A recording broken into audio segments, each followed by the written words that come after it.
Okay, Mark, alcohol. We've not covered it in the podcast yet. So let's start, mate. How much do you drink a week? Good question. Not as much as I once did, since sort of losing the weight, my relationship has changed. Certainly in my younger years, in my 20s, I would put it away. University time, I would probably drink every day. Now, probably realistically a couple of pints a week. And if I'm doing something a bit more special, then yeah, maybe have a few more than that. Yeah, I don't drink like I used to. And maybe that's just part of getting older. How about you, mate? Yeah, no, to be fair, mate, the same. Like when I was younger, like religiously weekends, like if I drunk now what I drunk then, mate, I'd probably be in hospital. Like, Yeah. I remember, Jack Blackley. I remember going out with them. Going out with the rugby lads. Yeah. Going out to the co-op and buying a bottle of whiskey, like Jack Daniels. Yeah. And I'm not on about like those small bottles. I'm on about the decent sized ones, and sort of finishing that off between us before we went out to the pub. So yeah, like now, mate, if I have like 3 or 4 beers, I'm tipsy. Do you know what I mean? Yeah. So yeah, lightweight. To be honest, yeah, I am, mate. I am. As I get older, I just don't drink that much, and I don't know whether you just lose your tolerance to it. But I probably have like a couple of beers a week on average normally now. Yeah. So yeah. And I think, well, you get older and life changes a bit. And again, when you're younger years, you're out, you want to socialise, you want to sort of mingle, and you're chasing the ladies and that, and you maybe need a bit of that Dutch courage. And I guess when we're at our age, we're not out to impress anyone quite so much, and maybe not needing that Dutch courage. Maybe we're a bit more confident and comfortable in our own skin, and so don't need it to hide from that as such. Do you know what I mean? Yeah, definitely, mate. Definitely. Like, it was my single years where that binge drinking would be more of a thing, and yeah, and that's fine. But mate, what's the most fucked up you've ever been? Oh, mate. I mean, where do you start? I mean, there's been some serious ones. University days were like the fucking Wild West, I tell you. I remember my 19th birthday, and the tradition in the first year of university was to smash a dirty pint. Do you know what a dirty pint is? Go on. Got an idea. So we went to Spoons for my 19th birthday, and one of the lads had an empty pint glass and was getting we went around everyone in the pub, not just with our group of lads, everyone in the pub asking to whack in a pound coin basically, or a bit of change. And then they took that change and put it on the bar and said, right, we want half a pint of Guinness and then everything off the top shelf, basically. So there was whiskey, there was vodka, there was Baileys, there was absinthe, there was a fucking lot. And it was a dirty pint. It looked like cement, especially with the Baileys all mixing it. It was disgusting. The absinthe went in and sunk to the bottom. So it's like this green layer down at the bottom. And then this cloudy, murky mix of brown shit sat on top. And I then had to neck it. And I got about 3/4 of the way through. And then so I had to leg it upstairs because it's the Spoons we're in, right? So the toilets weren't just on the other side of the room. You had to go up the fucking stairs and round the corner. One of those. And let it all out. And then, I threw my guts up and then had to come back downstairs and finish it off, which was quite an achievement, I think. Yeah. That was pretty rough. That sounds pretty horrendous. I mean, I remember absinthe. It's been many years since I would have touched absinthe, to be fair. Yeah. And I remember absinthe, and it is horrible stuff, isn't it? Like fucking looking lethal, back now, I can't remember what is it, like 90% or something crazy like that. That shit was evil. I mean, I didn't have that very often, but that was something else. Yeah.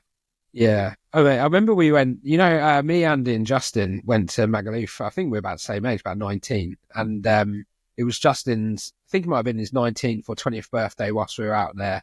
So we went out and do you know how you get the reps? And come into the bar. And I said, we'll come in as long as you let us make his own cocktail. So we'll all buy a drink and then we want to make it. And they were like, yeah.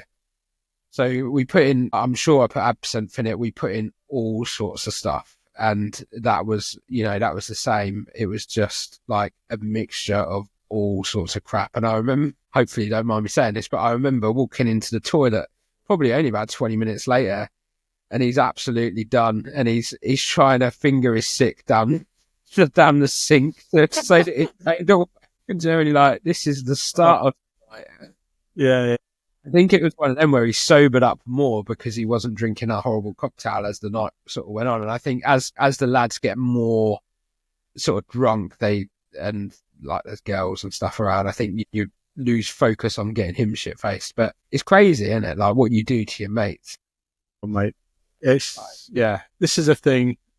And certainly if we're talking about alcohol, I'm not going to be for 1 minute going to try and preach to people, tell them not to drink, or this is bad for your weight loss. It is, and we're going to cover all the important points, but I've made friends for life. I've had some experiences I'll never forget because of some bad choices I made drinking alcohol. And that's the reality of it, right? Yeah, definitely, mate. Definitely. Yeah, good decisions, bad decisions. Yeah, look, I think for me it was definitely part of being young, just enjoying myself and socializing. I wouldn't want that lifestyle now. To be fair, at 40 years old, I couldn't hack it. I mean, what's your drinking habits like? If you're socializing now as a 40-year-old man, what does your alcohol consumption look like while you socialize? Yeah, so to be honest, mate, like, I still think there's quite a lot of peer pressure. Like sometimes people are like, oh, have a drink. And it's like, why do you need me to drink for you to have a good night? I don't really get that. I'm very like, I will drink if I want to drink. And to be honest, mate, most of my drinking now as a 40-year-old is more around food. So like, I'm a bit weird. If I'm having a curry, mate, I love a beer. Oh yeah. Get the Cobras in, innit? Yeah. If I'm sat outside in the sun and it's midsummer, having a barbie, I love a cider. Like, nothing better. If I go out, so we went out, over Christmas and stuff, we had some Christmas parties. I still like my Jack Daniels and Coke, but it's very rare nowadays that I'll be doing like the shorts, shots and stuff like that. Oh God, man, no, I haven't touched any of that shit in a while. Yeah. I find my drinking time is earlier now, and if I'm going out for a few drinks with mates, it's earlier in the day. And I'd much rather spend an afternoon in a pub and do it like that. I remember about a year or so ago going to Huntingdon races with some mates, and we got together for midday. The gates open at midday, and we're in the bar for midday, and we're on the Guinness, and we see like an afternoon's race card, won a few quid, had a few drinks. It was cracking. Probably had about 8-9 pints of Guinness. And then went back to a mate's place. We're back at his for 7 o'clock and had a bit of food. And I went to bed at 10. And I was like, I woke up and I went hungover, and it's like I'd had like a full night's sleep. And I thought, I actually feel quite good. I think that's the thing. As you get older, hangovers are fucking killer. And so I've had those like late nights out till like 3 a.m. and then you are just like death warmed up the next day, aren't you? Yeah. Yeah, you are, mate. And like the hangovers are definitely worse as you get older. 21, I remember you'd go out, you'd get absolutely shit faced, and you'd wake up in the next morning, you'd be absolutely fine. But yeah, as you sort of creep through your 20s, it starts to slowly hit you. But when it's mate, fuck, now I think if I go last time, so right, Justin's wedding, right?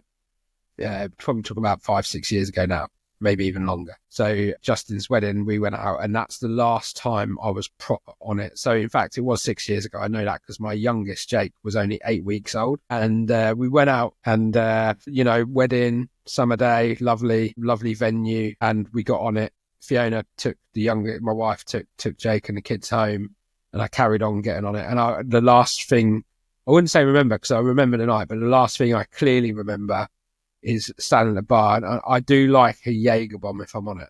And I remember ordering them like they're going out of fashion. Like I dread to think how much I'd spent. But I remember falling this. Well, I remember my missus texting me about 4 a.m. saying, "Where are you? Like you've got an 8-week-old at home." Stuff.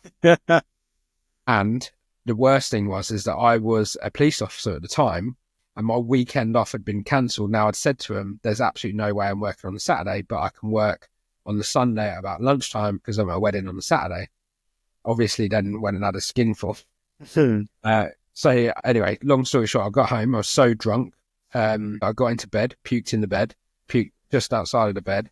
The missus woke up in the morning with an 8-week-old baby and was not happy. We'd just moved to a brand new house, all the new carpets had, mate, it weren't good. But the next day, probably for about 3 days, because we're talking about hangovers, I was absolutely in bits. And I remember going in, I worked in intelligence. I remember going in. You went into work stinking like a brewery, did you? Well, I think I started like 3 in. So, obviously I've had a shower and tried to smarten myself up a bit, but I remember feeling horrendous. My mate Rich, who I was working with, so without going into too much detail, it was an armed robbery that was about to take place at a jeweller's. And we'd got this information it was going to happen, and we'd set up some surveillance stuff. And my job, luckily, that day was office bound. We were watching on the cameras on the CCTV to give the go-ahead to the ground units. And I often think to myself, if I was in the ground units, I don't know what I'd have done because I was such a mess. But basically, mate, I got in, had the briefing from the boss. It was my job that I was running, hence why my weekend got cancelled. And my mate Rich was just like, can see you, mate, you're a mess. You're still not right, are you? I was like, nah. And I can say this now because I'm not a police officer, but basically he was like, have a nap. And I just slept for about 8 hours in a chair in a room, and luckily nothing happened that night. But mate, I was horrendous, and that's the lot. To be fair, I think I felt so bad for so long after. It took a good 3 days. I think that's why I've just not wanted to do it again, because I'm like, Darren, come on, mate, I think as you get a bit older and you have those hangovers, you really do start to question, what the fuck am I doing here? Why am I in this situation? Yeah, when you're younger, you get over it quicker, so you're thinking, I can go again. And like I said, at university days, I'd be on it till sort of 2-3 in the morning, and then be in a 9:30 lecture, no problem. Or maybe not no problem, I was a bit rough, but I still made it. I used to then go out Friday nights, get absolutely shit-faced, be up at 9 o'clock in town working in JD Sports, stinking like a brewery. And I remember one time, like, where I'd gone too far and I couldn't, and I got up and I started stumbling into town, thinking, I'm still pissed here. I'm thinking, this ain't good. And phoning the boss up saying, look, I'm still pissed. Can I just come in a bit later? And he was like, I'd rather you come in than not come in at all. So if that's what's going to take, then yeah, just do it. So big up Dave Eden. He was a good boss. I liked him. And he just said, yeah, go home, sleep it off, and come back in when you're ready. Yeah. No, that's the thing, mate. When you're young, I think it's just all about the fun, though, isn't it? Right? Yeah. Do you know what gets me, mate? Is like I sort of like hinted to this earlier. It's when you go out with your mates, and you feel like you need to drink for them to have a good night. So, because I'm very much of the opinion now, Mark, I'll be honest. Like when I go out, I will literally drink what I want to drink. If I've had enough, I'll go non-alcoholic quite happily. Yeah, it doesn't bother me. You know what? I'll tell you this, actually. This happened last night. It was, sorry, I don't mean to interrupt, but it was Connor's best mate, so my stepson's best mate. It was his birthday yesterday. So we all went to the pub for his birthday to celebrate. And basically, as it had it, I was designated driver. And I had a Guinness. I had a pint of Guinness when I got there and a plate of food. And you know what I then did after that? I went on to Guinness Zero. I quite liked it. You know, it was decent. I mean, there's a subtle difference, but you look at some of these non-alcoholic lagers and that, and you can tell it's missing something. But Guinness Zeros is probably as good as I've had on the old non-alcoholic versions. And that way I could still be part of the crack, still be having a pint with everyone. And yeah, I'm still safe to drive on the way home. And then, like I said, when they saw me getting in the car, like, whoa, are you okay to drive, mate? I was like, yeah, I've only had 1 pint. Yeah. That's it. Yeah, I think the Guinness Zero is decent, actually, to be fair. I think some of the non-alcoholic beers, like, I don't know, there's a part of me that thinks, well, look, you know, if it's a non-alcoholic beer, why not just have a Coke? Kind of like, I don't know.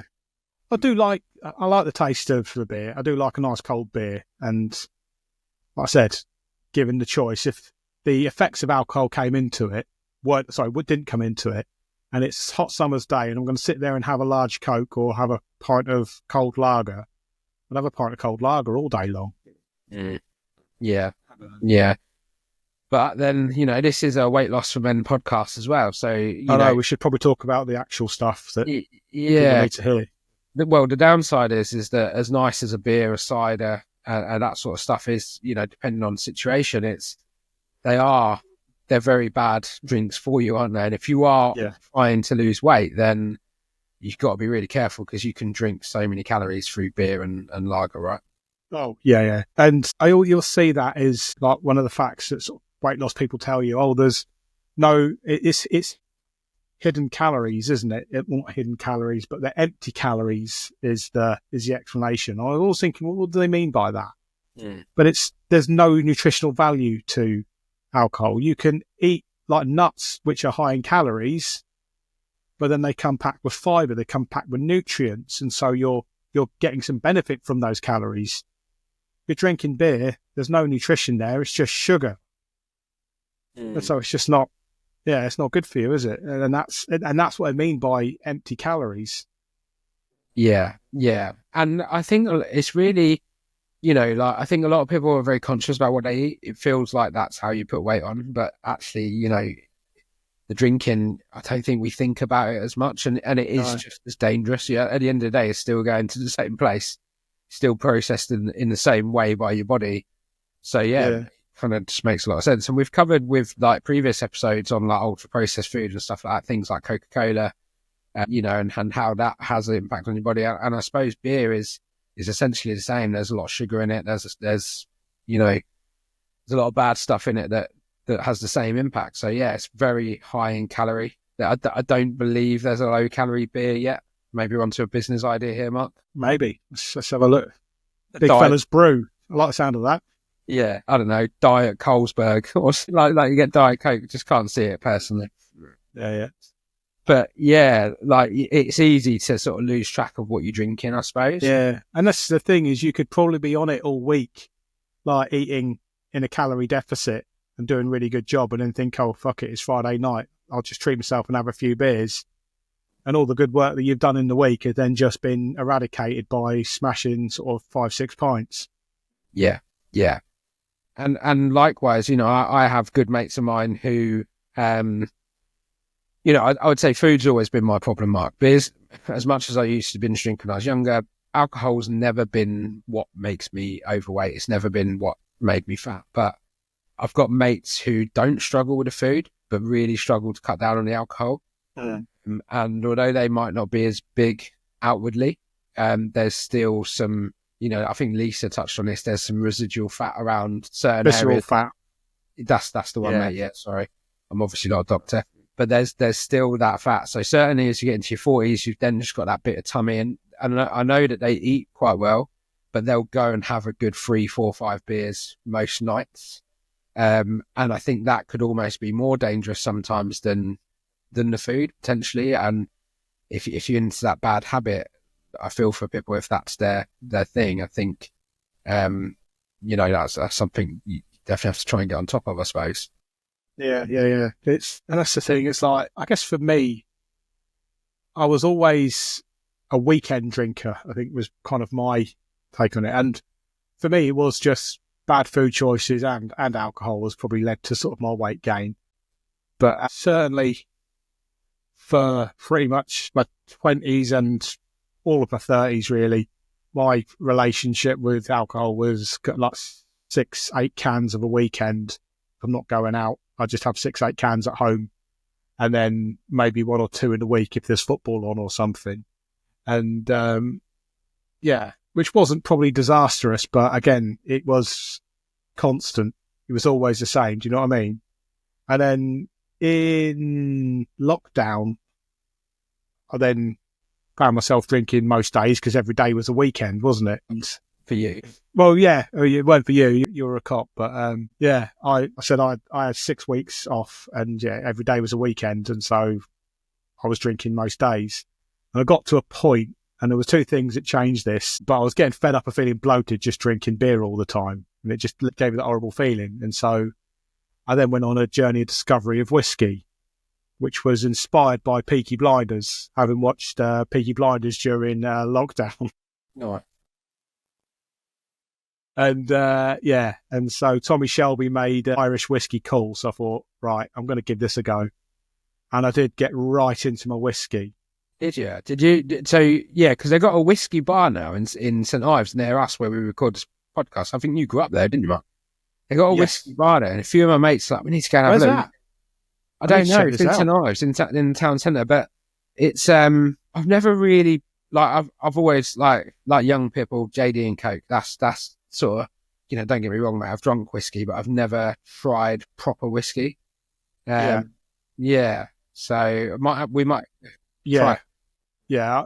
I went on a journey of discovery, and it was brilliant. I really, really enjoyed it. But here's the downside of it. I mean, I tried all these whiskies and they were great. I loved it. But I then got to a point where, I could have pour myself a large scotch or a large whiskey, and I could do the same effect of a few cans and not feel bloated. I could just feel nice and chilled. But then the issue then came was, it was then so easy because you didn't drink a bottle in one night. Like if I'd get 6-pack in, I'd drink them in one night and that's it, done for the week. I'd have a bottle there and I wouldn't drink that in a night, obviously. But then it was there, and I was then pouring myself a whiskey on a Tuesday just because I had a busy day. And then again on a Wednesday because it's another busy day. And then I got to a point, and it's probably when I was at my absolute heaviest, and I probably was drinking every day. I was just pouring a large whiskey just to round off the day. And it was like, and thankfully, like I said, I didn't get dependent on it, but I got to a point of thinking, this isn't good, mate. This is bad. I mean, it's not, and it was something my partner Annie said, it's not about the volume you're drinking, it's how often you're drinking. And I thought, yeah, you know what? And so thankfully I had it within my own self-control to gradually step back from that. Now I still like a whiskey, I still like a pint, and I still do have a drink.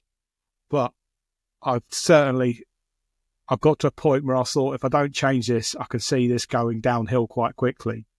And I'm glad that I was able to make that step back from that position, thankfully. Yeah, and I think that's the problem. I think for a lot of people, it does creep up on you. And especially if you've got parents who are quite big drinkers as well, then same with food, isn't it? If you've got parents with bad eating habits, you're more likely to have bad eating habits yourself. Yeah. You've got parents with bad drinking habits, you're probably more likely to have bad drinking habits. And then you get into that. It's easy to get into that routine. We're very, very routine-based creatures, aren't we? Oh, yeah. So it's true, isn't it? And about wine. Do you drink a lot of wine? I enjoy a glass with a meal. I don't drink a lot of wine. I don't get bottles of wine in. But if I'm out for a meal, then I'll pour myself a glass and join in. But no, I'm beer and whiskey are my thing. Typical default bloke, I guess. Yeah. I think a lot of blokes do drink wine, don't they? Yeah. And I think wine has that same effect where, you know what you were saying with a whiskey, like you could start off by just having a glass with your meal, and then then you're having a glass after your meal, and then before you know it, you're polishing off. You got to polish off the bottle, then, haven't you? Yeah. You're doing a bottle a night, and then that's 7 bottles a week. And again, wine is very sweet. It's got a lot of sugar in it. I think it's not good for you. And going back to what Judith said on her episode as well, which I think is like episode 4 of the podcast, alcohol stops the body burning fat, and that I find it has to prioritise dealing with the processing the alcohol, and so it stops burning fat. So it literally stops you in your tracks. I know we had some fitness trainer sort of try to challenge that, but didn't come back with any substance. But some say fitness trainer, some say influencer, some say dickhead. Yeah, I think the reality of it is that he doesn't have any knowledge. He was just screaming for attention, I think, more than anything. And it's worked well for him so far.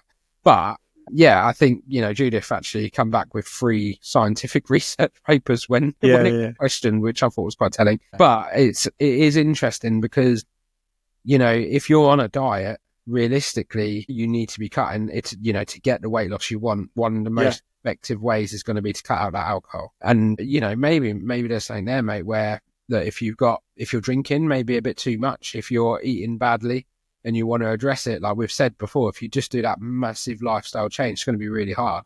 So I think if I was in that position, I don't know about you, Mark, but I would definitely be thinking, well, actually, should I get on top of the alcohol first or the food first, and then and try and do it like that? But It's hard for us.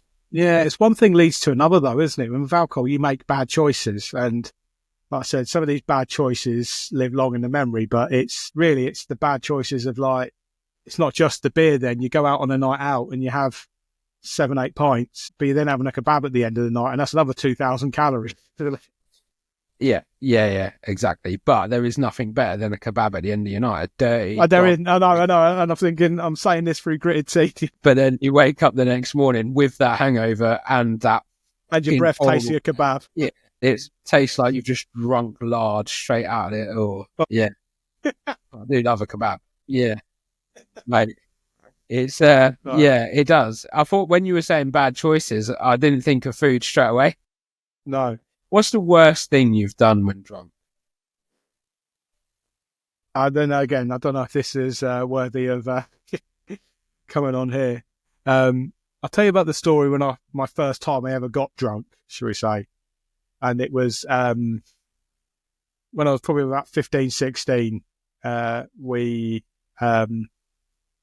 camped out in a field in Houghton and smashed probably 4 cans of lager, half a bottle of wine, and a fucking mouthful of gin, I think it was. And again, at that age, I was absolutely wrecked, throwing my guts up, all sorts. And I think the tent we got burnt because we'd set up a fire, and like I said, this was a tent. And just remember going back home absolutely like in pieces. Obviously, I told my parents I'm just going around a mate's house for a sleepover. And they were like, well, you need to tell us where you're going. Well, yeah, I'll tell you that. And never did. And it was just like, yeah, all right. And, being absolutely slaughtered the next day and taking this tent back to my parents with a massive fucking burn hole in it.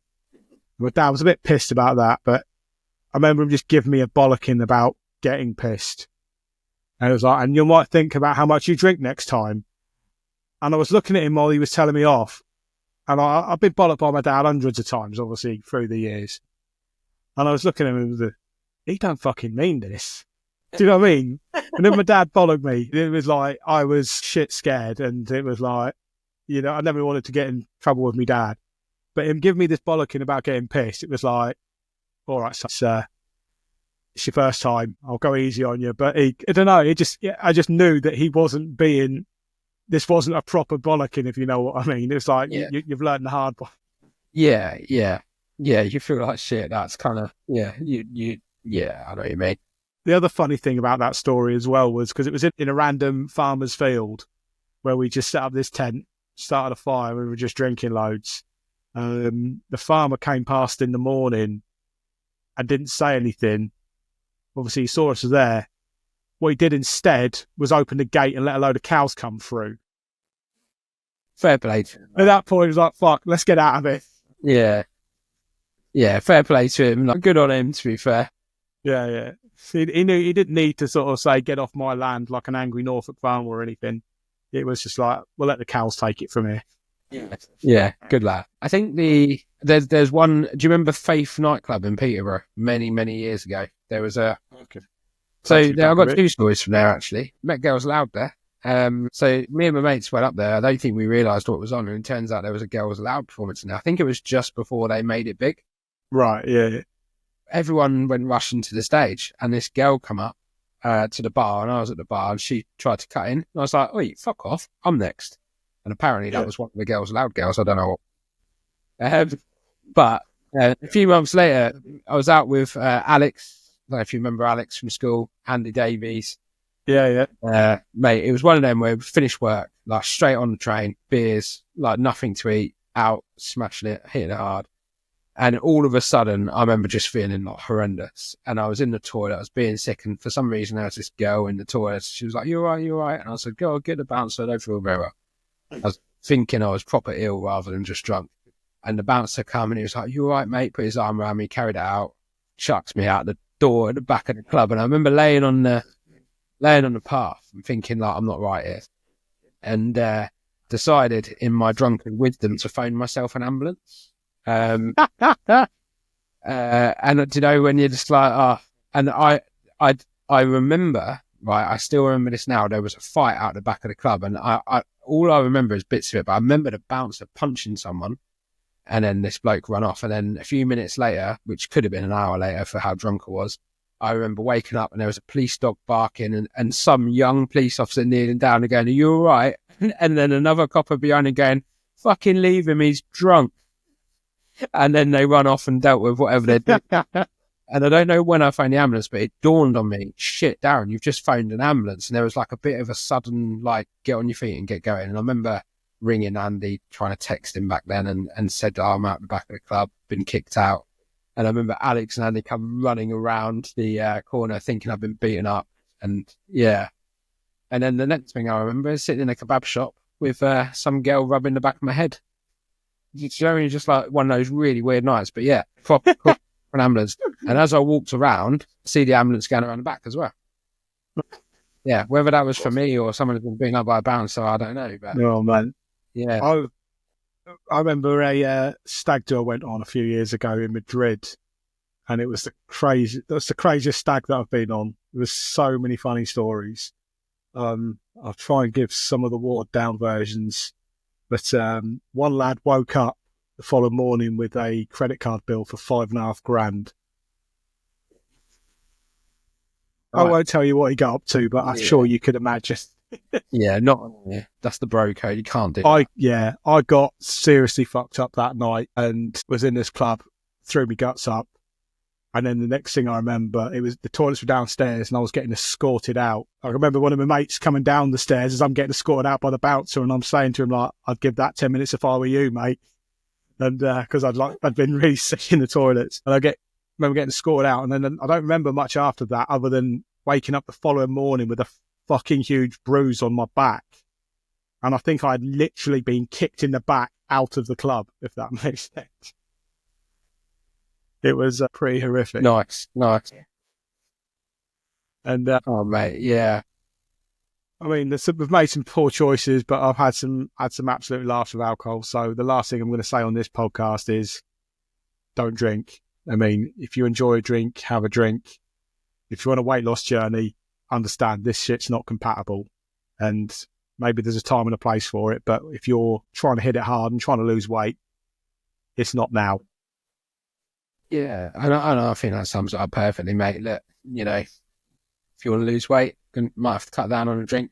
But ultimately, mate, who the fuck are we to say don't drink? Like, we've both been there, we've both done it. I still like the occasional drink. I don't binge drink now just because I don't really want to. No, I don't drink regularly. I've said it on previous episodes. My drinking now is for social, and I don't go out socialising as much just because I'm older, got a family and everything else that goes with that. But yeah, when we were talking about this beforehand, I think we both agreed this would be the most hypocritical podcast if we were to start preaching about the dangers of drinking alcohol, how terrible this has been. And so I think it was right that we have a bit more of a tongue-in-cheek approach. Just talk about some fun times that we've had, but understand that was a different life back then and we're in a different place.